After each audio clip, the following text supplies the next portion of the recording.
Decency or morality in relation to defamation.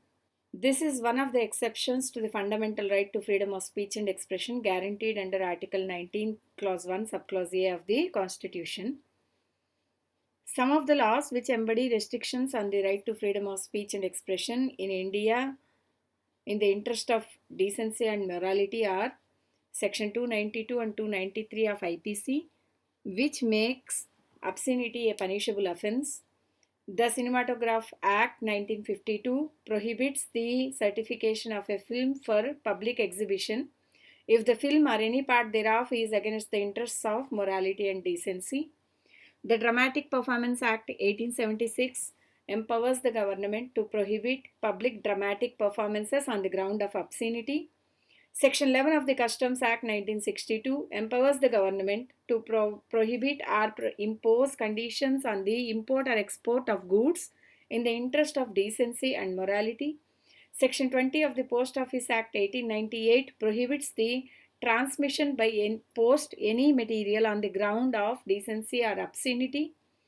The Indecent Representation of Women Act 1986 prohibits the indecent representation of women through advertisements or other publications, writings, paintings, figures, etc.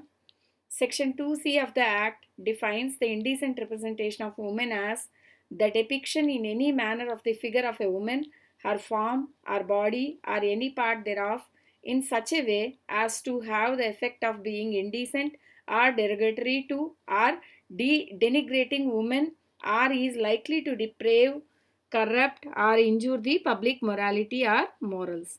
The Young Persons Harmful Publication Act 1956 seeks to control publications which could corrupt a child or young person and incite him to commit crimes of violence or cruelty, etc.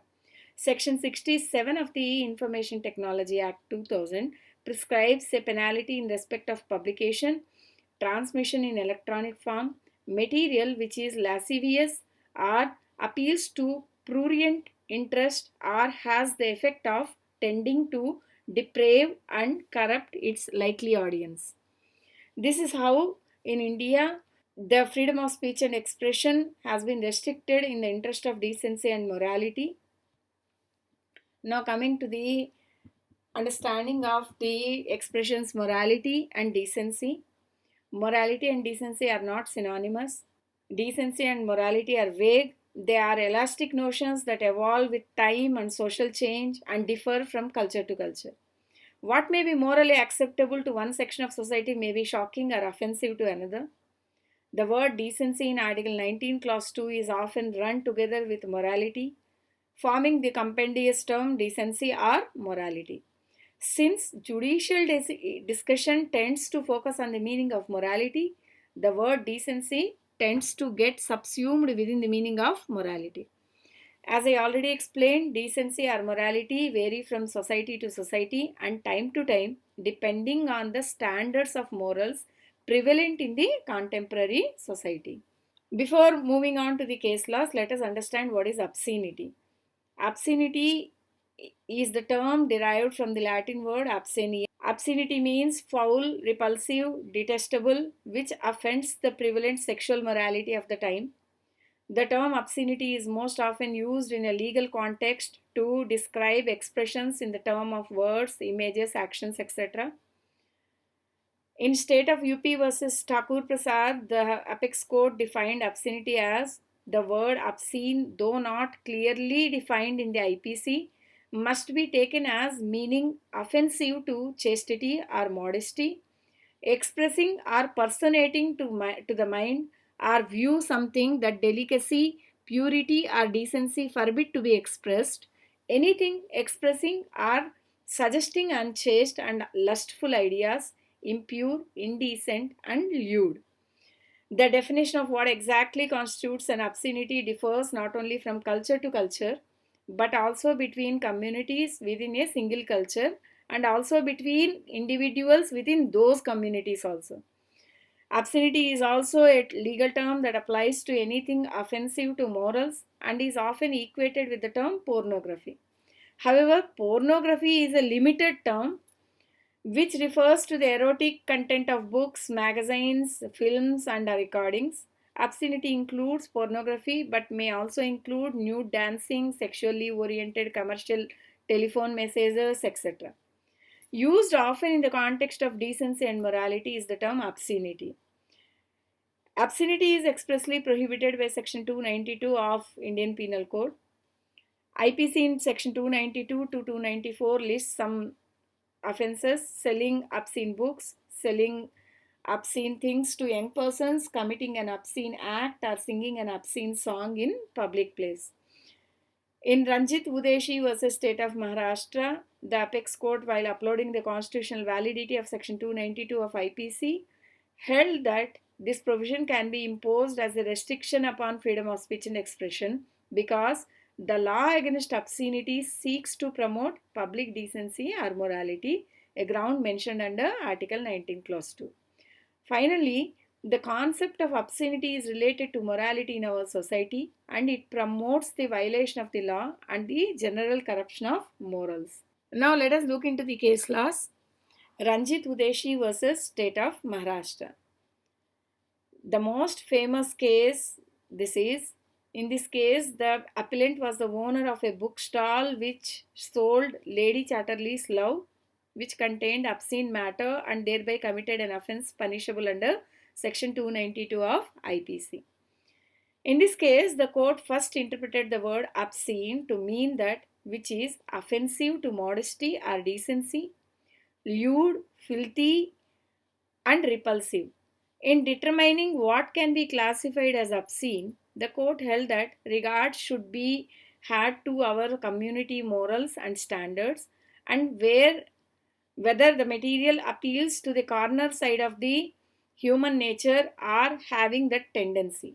The court applied the Hicklin test laid down in R versus Hicklin. Hicklin test is also known as most vulnerable person standard test.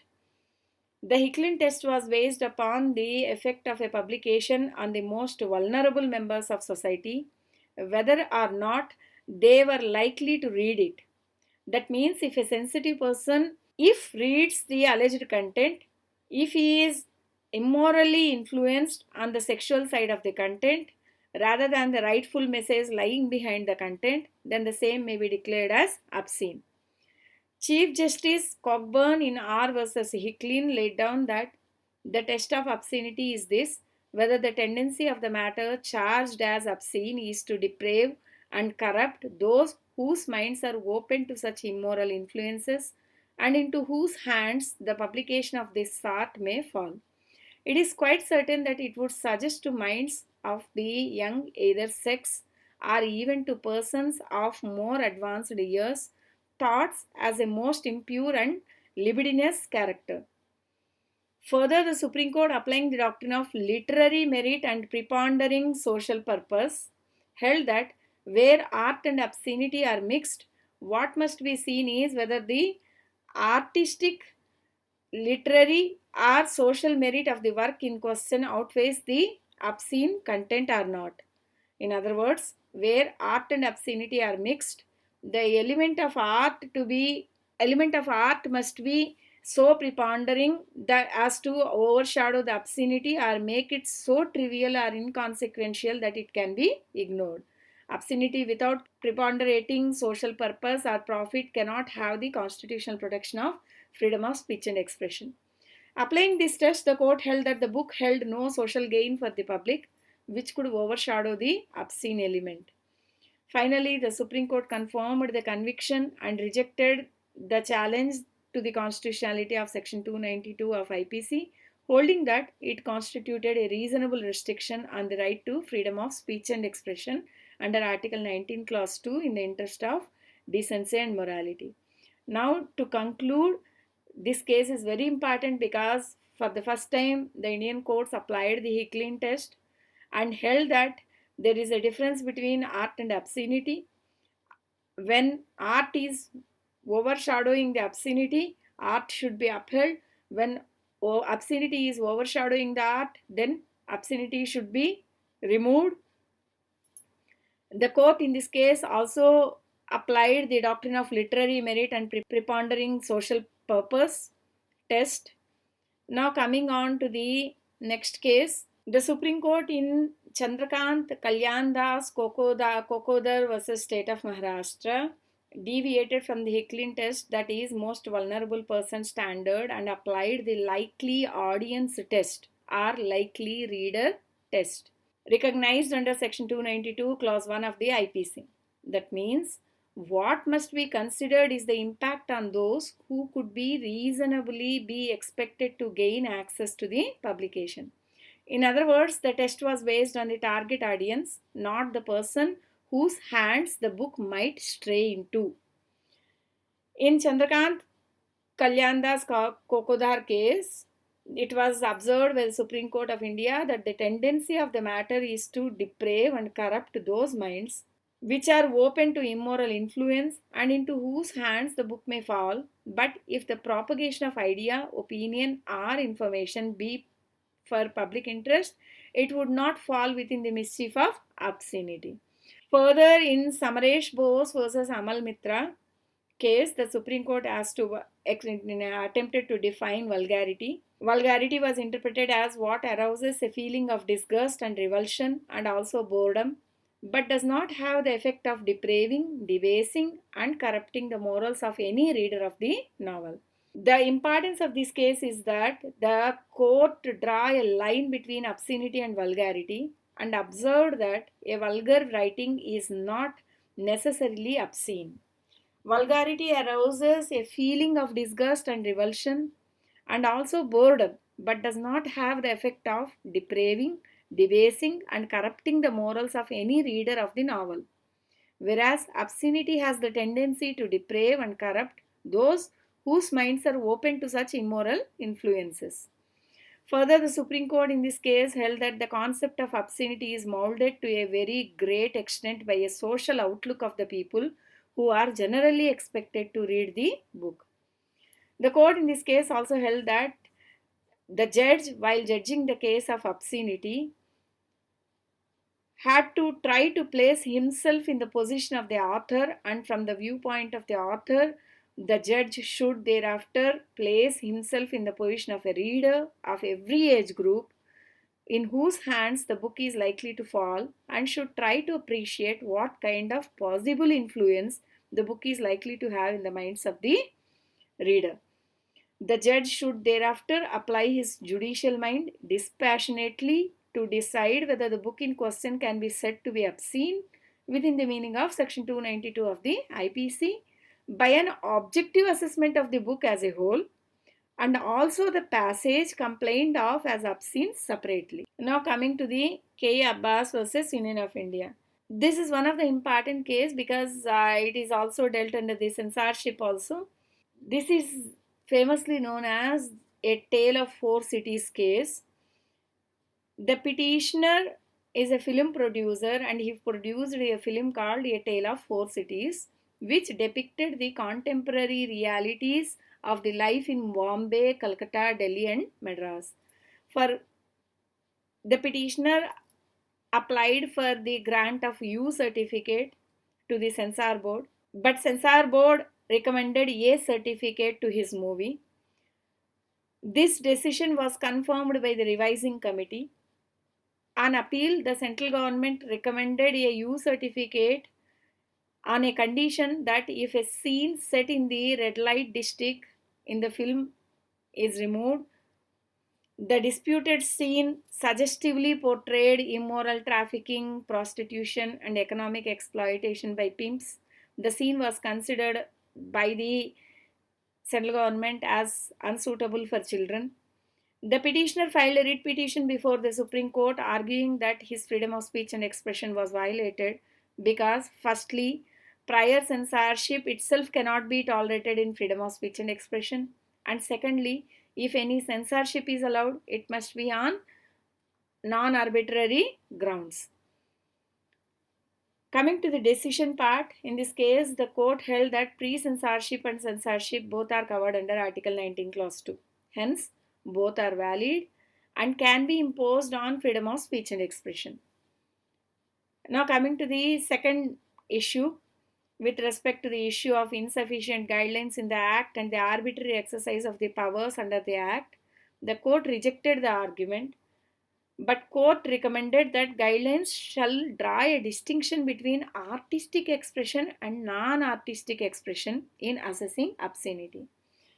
That is, the court wanted that artistic expressions shall be dealt in a different parameters compared to the non-artistic expressions while assessing the obscenity.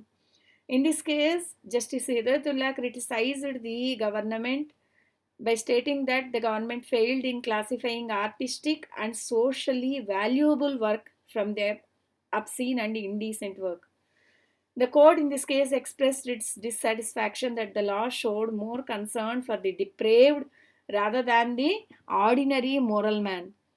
Here we can say that the court applied the Hicklin test, that is, doctrine of literary merit and prepondering social purpose and the most vulnerable person test, but attempted to provide more importance to the ordinary moral man rather than to the vulnerable person. So this is the importance of this particular case. Now coming on to the Odissi Communications Private Limited versus Lok Vidyan Sangathan and others case. The facts are very simple. The TV serial Honi Unhoni used to be telecasted by Doordarshan. A writ petition was filed by the petitioners stating that the telecast was not in public interest as it had the effect of confirming blind faiths, superstitious beliefs in stories of ghosts, rebirth, precognition, etc., and of spreading the unscientific way of thinking and blind beliefs. The High Court issued an interim order of injunction not to telecast and show episodes 12 and 13 of the serial. Aggrieved by the interim order, Odissi Communications Private Limited approached the Supreme Court for violation of Article 19 Clause 1 Subclause A. The Supreme Court in this case held that High Court erred in its decision. The Supreme Court held that the respondents approached the court at very later stage of the telecasting of the serial, not in the beginning. That means only one or two portions, that is especially the episodes 12 and 13 of the entire serial is only objectionable to the respondents. Further, the court pointed out that respondents did not produce any material apart from their own statements to show that the exhibition of the serial was prima facie prejudicial to the community. Hence, the court held that the exhibition of the serial in question was not likely to endanger the public morality. Please underline the word public morality. This case can be said to be the beginning step towards the community standards test evolved by the Supreme Court in Avik Sarkar case. Here, the court, instead of applying the morality test, expanded it to the word expression public morality. Now coming to the Bobby Art International versus Ompal Singh Hoon and others.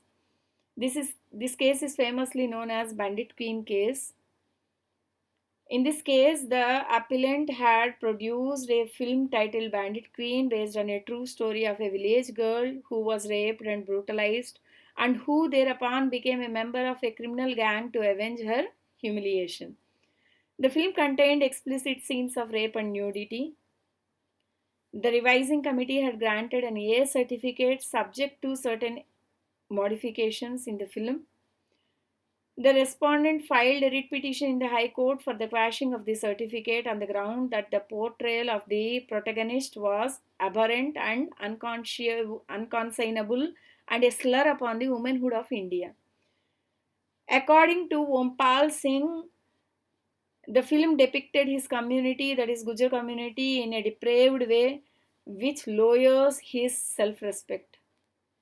The High Court quashed the certificate, holding that the scene of nudity was indecent. Aggrieved by the Bobby Art International approached the Supreme Court. The Apex Court, after considering the evidences, held that the quashing of the certificate by the High Court constituted an infringement of the appellant's right to freedom of speech and expression.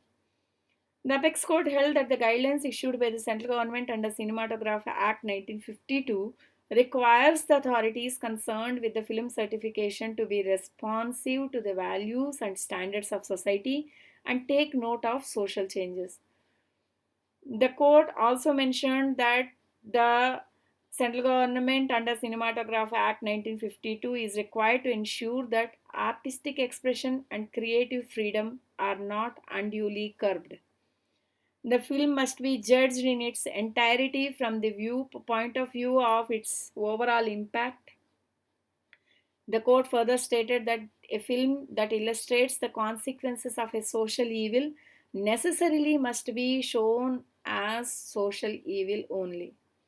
The Apex Court held that Censor Board is right in its perspective in granting a certificate to the film. This case again falls back on Hicklin test for testing the obscenity in the movie. Now comes the Bal Thackeray versus Prabhakar Kashinath Kunte. This is the case where court held that decency or morality are not confined to the sexual morality but also beyond that. Now coming to the facts of the case, in this case the issue was with regard to the constitutional validity of section 123 clause 3 of the Representation of Peoples Act 1951 against article 19 clause 1 subclause A. What is section 123 clause 3 of the Representation of Peoples Act? Section 123 clause 3 of the Representation of Peoples Act prohibited a person from appealing for votes on the basis of his religion, race, caste, community or language. The petitioner here contended that appealing for vote is covered under 19 clause 1 subclause A and section 123 clause 3 do not fall under any of the grounds laid down under article 19 clause 2. Hence, the same cannot be used to regulate the freedom of speech and expression guaranteed under 19 clause 1A. The court rejected this contention. The court held that appealing for vote in the name of secularism is covered under the head decency provided under article 19 clause 2. Rejecting the appellant's argument that the phrase decency or morality are limited to sexual morality, the court in this case held that the ordinary dictionary meaning of decency indicates that the action must be in conformity with the current standards of behavior or propriety, etc.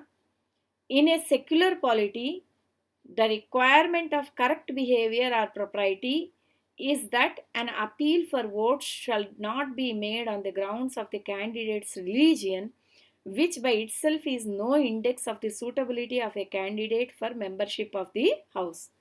Further, the court went on to add that the fact that the scheme of separate electorates was rejected in framing the Constitution and secularism is the creed adopted in the constitutional scheme are relevant considerations to treat this as a reasonable restriction on freedom of speech and expression for maintaining the standard of behavior required in conformity with the decency and propriety of the societal norms. By holding so, the Apex Court clearly accepted such a reading of the word decency because obviously if decency means public decency or the standards of decency maintained by a present majority, then it makes no sense to curtail electoral speeches on the ground of decency. Hence, the court here interpreted that expression public decency or public morality shall be interpreted in the context of secularism, which is a constitutional commitment, hence becomes a part of constitutional morality as well as the basic structure doctrine. Thus, the court derived its meaning of decency not from the vague reference of public standards test, but by directly invoking the philosophy of our constitution. Here we can conclude that the court expanded the interpretation of the word decency or morality beyond sexual morality and applied the constitutional morality, which includes all features of the basic structure doctrine. Now coming on to the Ajay Goswami versus Union of India and others. The petitioner Ajay Goswami filed a writ petition to the Supreme Court of India seeking the court to consider and accept his proposals on regulating publication of sexually exploitative materials by the press that can be harmful to minors. Goswami argued that the government must strike a fair balance between the freedom of press and right to educate and protect children. According to him, the nature and extent of the material having sexual contents should not be exposed to the minors indiscriminately and without regard to the age of minor. He supported his position by offering a number of newspapers that allegedly contained sexual explicit messages. Goswami was of the opinion that while minors generally may not have any inclination to read the newspaper, after reading the articles at issue, their mind would certainly wander to an area which the author might not have even conceived. Goswami further contended that the right to live under Article 21 of the Indian Constitution has to be interpreted to include right to education, and by necessity, it shall also mean right to proper education, which may be decided by the parents, teachers, and other experts, and newspapers cannot be allowed to disturb that by their indeterminately access of the offending article to the minors regardless of their age. But the court rejected the petitioner's contentions and held that the country's social interest ordinarily demands the free propagation and interexchange of the views, but circumstances may arise when the social interest in public order may require a reasonable subordination of the social interest in freedom of speech and expression to the needs of our social interest in public order. As to the suppression of the press in publishing obscene materials, the Supreme Court addressed India's contemporary standards and took into account the US case law on this issue. The Supreme Court found it necessary that publication must be judged as a whole and the impugned should also separately be examined so as to judge whether the impugned passages are so grossly obscene and are likely to deprave and corrupt. The code also enumerated broad principles to determine obscene speech that can validly be restricted under Article 19 of the Indian Constitution. It noted that the term obscenity is most often used in the legal context to describe expressions that offend the prevalent sexual morality. However, a reference to sex and nudity by itself cannot be considered to be obscene. The court was of the opinion that imposition of a blanket ban on the publication of certain photographs and news items, etc., will lead to a situation where the newspaper will be publishing material which caters only to children and adolescents, and the adults will be deprived of reading their share of their entertainment, which can be permissible under the normal norms of standard of decency in any society. Lastly, the court in this case held that the newspapers questioned by the petitioner for allegedly publishing sexually exploitative materials did not have any intention of catering to the prurient interest of harming minors and that certain regulatory measures are in place to ensure no objectionable material gets published.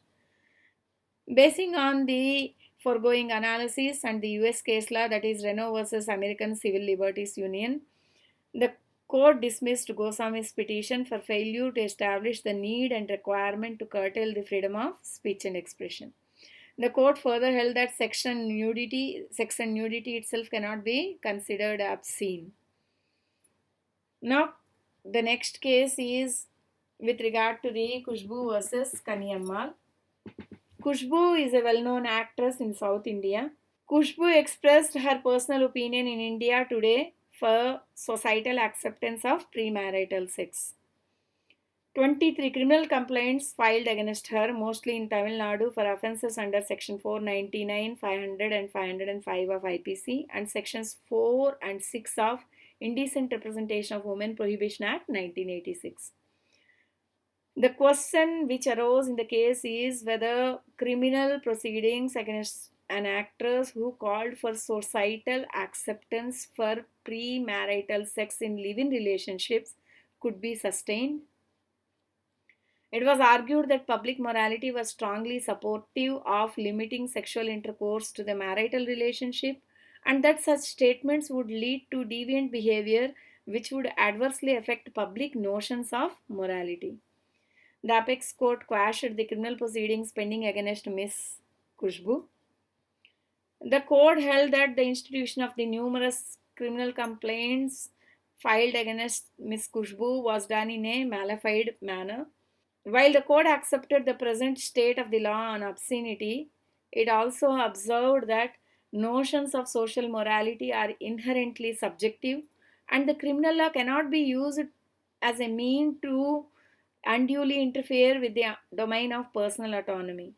The court in this case noted that those who viewed her remarks as an attack upon the centrality of the institution of marriage had every freedom to contest their merit through the existing channels of free speech, such as media. This was precisely how dialogue and discussion takes place in a democracy, wherein people can choose to either defend or question the existing social morals. Further, the court held that an expression of opinion in favor of a non dogmatic or non conventional morality has to be tolerated, as the same cannot be a ground to penalize the author. From one angle, we can say that the court adopted pragmatic approach and held that freedom of speech and expression is an essential component of democracy and the same cannot be suppressed in the nature of conventional morality.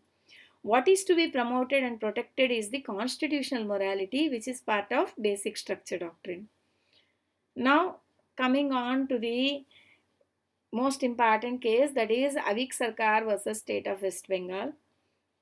This case changed the entire jurisprudence of reasonable restrictions, that is decency or morality, laid down under Article 19, Clause 2, wherein the court rejected the Hicklin test and adopted the community standards test. Facts of the case are as follows. A magazine published a photograph of Boris Becker, a renowned tennis player, posing nude with his dark-skinned fiancée Barbara Felters, an actress. A complaint was lodged against the newspaper and the magazine under Section 292 of IPC that punished distribution of obscene materials and under Section 4 of the Indecent Representation of Women's Prohibition Act 1986, which prohibited publication of indecent representation of women. The court rejected the Hicklin's test in favor of community standards test. The court held that the contemporary morals prevalent in the society and the national standards shall be the decisive factor in deciding the decency or morality and not the standard of sensitive persons or most vulnerable persons test. The facts of the case clearly shows that a picture of a nude, semi-nude woman is projected in the magazine. But court held that depicting a picture of nude or semi-nude woman per se cannot be called obscene unless it has the tendency to arouse feeling or revealing an overt sexual desire. The picture should be suggestive of a depraved mind and designed to excite sexual passion in persons who are likely to see it, which will depend on the particular posture and the background in which the nude or semi-nude woman is depicted. Only those sex-related materials which have a tendency of exciting lustful thoughts can be held to be obscene, but the obscenity has to be judged from the point of view of an average person by applying contemporary community standards. The court then had to examine the context in which the photograph appeared and the message it sought to convey. Applying the community standards test, the court held that the photograph did not excite sexual passion or intended to deprave or corrupt the minds of the people whose hands the magazine or newspaper may have fallen. Further, the court held that the photograph was not obscene within the meaning of Section 292 of IPC. The photograph and the article in which it appeared conveys the message of racial equality and promoted love and marriage between the persons of different racial groups.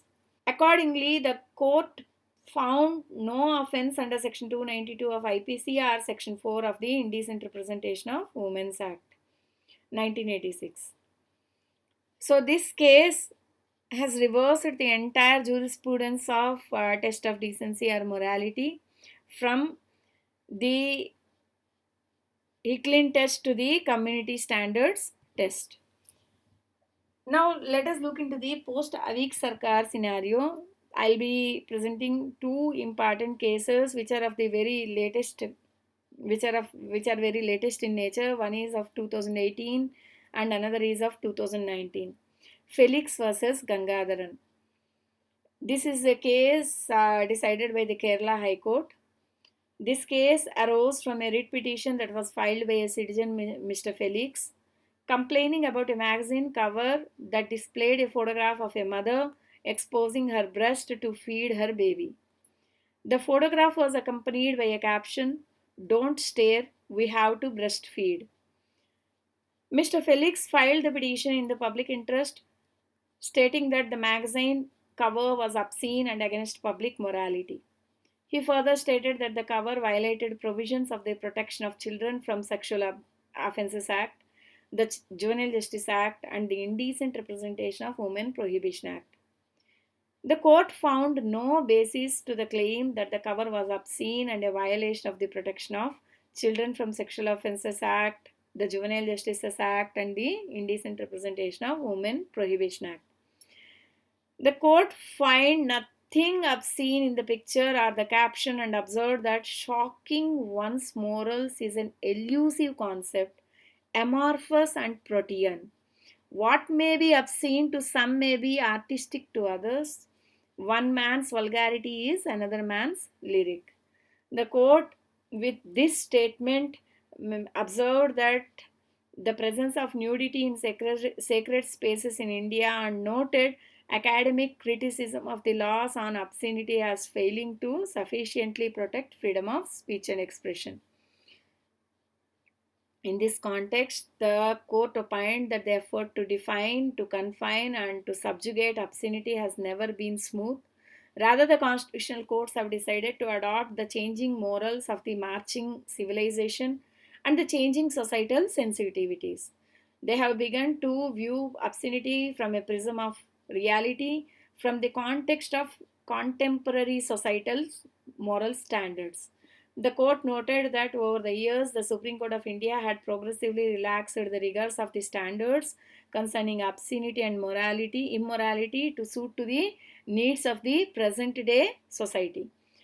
The court finally concluded that the picture at the issue did not meet the community standards test, taking into account the picture's particular posture and its background setting, that is, mother feeding a baby. Hence, finally, the court dismissed Mr. Felix's petition in this case. Coming to the 2019 judgment delivered by the Madras High Court in Muthukumar versus Troy, Telecom Regulatory Authority of India. A writ petition was filed before the Madras High Court in the public interest to ban the download and use of TikTok mobile application, which allegedly contained explicit and disturbing content that degraded culture, encouraged pornography, made teenagers vulnerable to pedophiles, and triggered adverse health issues in adolescents who became addicted to the application. The petitioner sought a writ mandamus against the TROY, the Ministry of Communication and Information Technology, District Collector, Madurai, and the Commissionerate of Police, Karnataka, directing them to impose ban on the use of TikTok. As an interim measure, the High Court, without even hearing the respondents, directed the authorities to ban the download of TikTok app. Prohibition was also imposed on media from telecasting the videos made using TikTok app. The High Court also sought the response of the Union of India on its failure to introduce an online privacy legislation for children similar to that in the United States of America. This order was challenged before the Supreme Court of India by Messrs. Byte Dance India Technology Private Limited, the parent company of TikTok. The Supreme Court, by an order dated April 15, 2019, refused to suspend the interim order and posted the matter for hearing on a later date. Later, the Supreme Court directed the High Court to continue the proceedings for delivering the final decision. The case again went back to the Madras High Court. On April 16, 2019, the High Court refused to lift the ban imposed on TikTok. Instead, the court appointed a senior advocate as the amicus curiae to assess the implications of the app.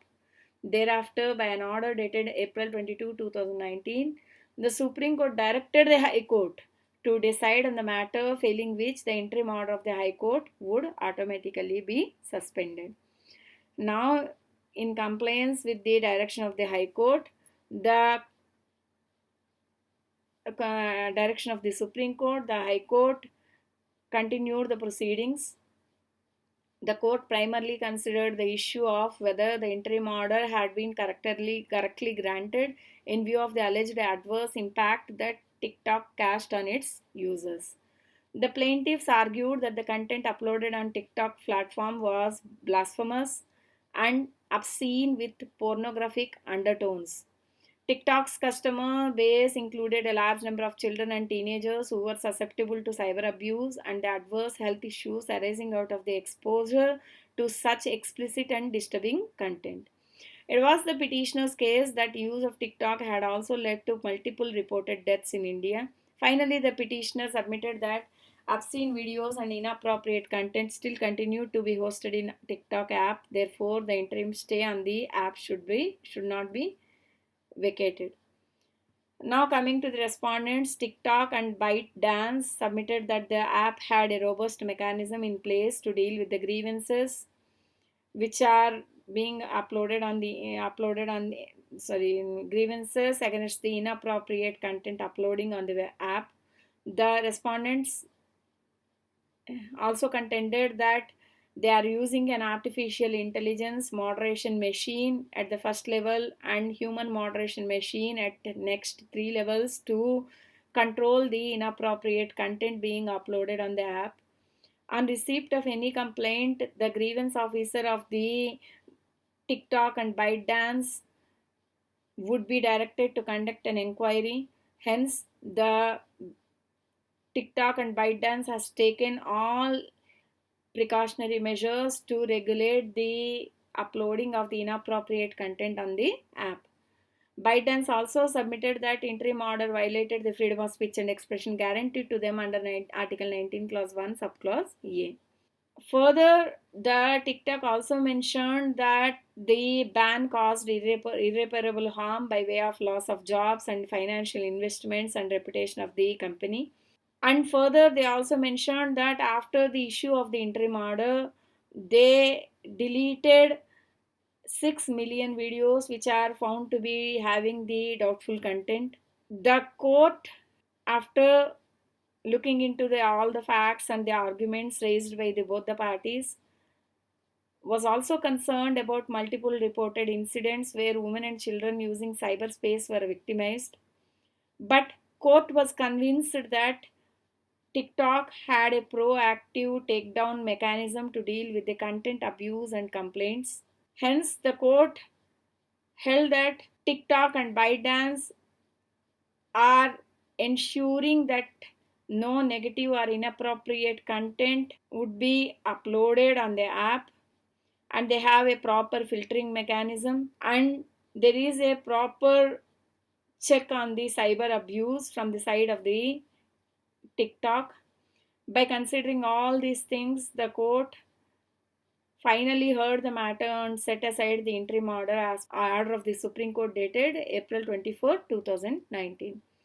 This is how the entire decency or morality restriction has been interpreted by the court, starting from Ranjit Udeshi versus State of Maharashtra to the Avik Sarkar to the case of TikTok. In next presentation, I would be dealing with the contempt of court.